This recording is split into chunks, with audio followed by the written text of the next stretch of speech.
Hello viewers, আসসালামু আলাইকুম। This is Atik Rahman Shrabon, advocate, Bangladesh supreme court. Viral topic, সেটা হচ্ছে স্বামী যদি দ্বিতীয় বিয়ে করতে চায় সেক্ষেত্রে স্ত্রীর অনুমতি লাগবে না। দ্বিতীয় বিয়ে করতে লাগবে না স্ত্রীর অনুমতি, হাইকোর্ট। এটা হচ্ছে একটি পত্রিকার শিরোনাম। তো একটা বিষয় হচ্ছে যে হাইকোর্টের রিসেন্ট একটা জাজমেন্ট এসেছে, যে জাজমেন্টে উল্লেখ করা হয়েছে যে প্রথম স্ত্রীর অনুমতি না নিয়েই স্বামী চাইলে দ্বিতীয় বিয়ে করতে পারে।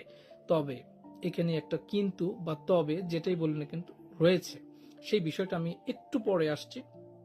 আমাদের দ্বন্দ্ববিধির 494 ধারা অনুযায়ী স্বামী বা স্ত্রী তাদের জীবদ্দশায় যদি পুনরায় অন্য কোনো নারী বা পুরুষকে বিয়ে করে, সেই ক্ষেত্রে 7 বছরের সাজার বিধান আছে। তাহলে আমাদের দ্বন্দ্ববিধি আইন অনুযায়ী আমরা এটাই বুঝি যে এক স্বামী তার স্ত্রী জীবদ্দশায় যদি পুনরায় অন্য কাউকে বিয়ে করে, ওই আইন অনুযায়ী 7 বছরের কারাদণ্ড। আবার সেম সিচুয়েশন এখানে মেয়েদের ক্ষেত্রেও, যে কোনো নারী যদি তার স্বামীর জীবদ্দশায় পুনরায় অন্য কোনো পুরুষকে বিয়ে করে, সেক্ষেত্রে কিন্তু সেখানে তার জন্য 7 বছরের কারাদণ্ডের বিধান রয়েছে। পরবর্তীতে যেটা হলো যে আমাদের মুসলিম পারিবারিক আইন যখন আসলো, সেখানে সেই আইন অনুযায়ী মুসলিম পুরুষদের জন্য এই দ্বন্দ্ববিধির 494 ধারাটা মানে গ্রহণযোগ্যতা পাবে না। যেহেতু মুসলিম পারিবারিক আইন এটা একটি স্পেশাল ল, এই স্পেশাল ল এই পুরুষদের জন্য এটা বলবৎ করা হলো এবং এটা এনফোর্স হবে পুরুষদের ক্ষেত্রে।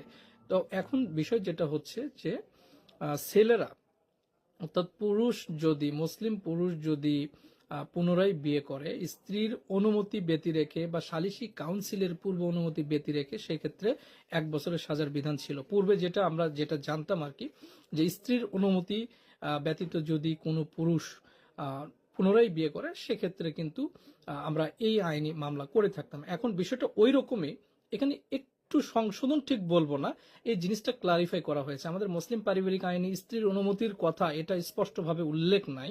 এখানে বিষয়টা উল্লেখ আছে সালিসি কাউন্সিলের পূর্ব অনুমতি ব্যতীত যদি কোনো স্বামী পুনরায় বিয়ে করে, সেক্ষেত্রে তার 1 বছরের সাজার বিধান রয়েছে। তাহলে এবার আপনাদেরকে আমি পরিষ্কার করে বলতে চাই যে আমরা যেটা দেখতে পাচ্ছি, দ্বিতীয় বিয়ে করতে স্ত্রীর অনুমতি লাগবে না, এটা যেমন ঠিক, সাথে সাথে এটাও ঠিক স্ত্রীর অনুমতি না লাগলেও সালিসি কাউন্সিল তথা চেয়ারম্যান অথবা পৌরসভার মেয়র অথবা সিটি কর্পোরেশন হলে সালিসি পরিষদ কর্মকর্তার অনুমতি লাগবে, লিখিত অনুমতি লাগবে যদি স্বামী পুনরায় অন্য কাউকে বিয়ে করতে চায়। যদি সালিসি কাউন্সিলের পূর্ব অনুমতি ব্যতীত স্বামী অন্য কাউকে বিয়ে করে, সেক্ষেত্রে স্ত্রী চাইলে স্বামীর বিরুদ্ধে মুসলিম পারিবারিক আইন অনুযায়ী মামলা করে 1 বছরের সাজার যে বিধান আছে সেটা কিন্তু সে বাস্তবায়ন করতে পারে। অর্থাৎ স্ত্রীর পদক্ষেপ নেওয়ার সুযোগ রয়েছে তখন যদি স্বামী সালিসি কাউন্সিলের অনুমতি ব্যতীত বিবাহ করে। তো একটা মানে এটা এমন ভাবে ভাইরাল হয়েছে যে আসলে বিষয়টা যে স্ত্রী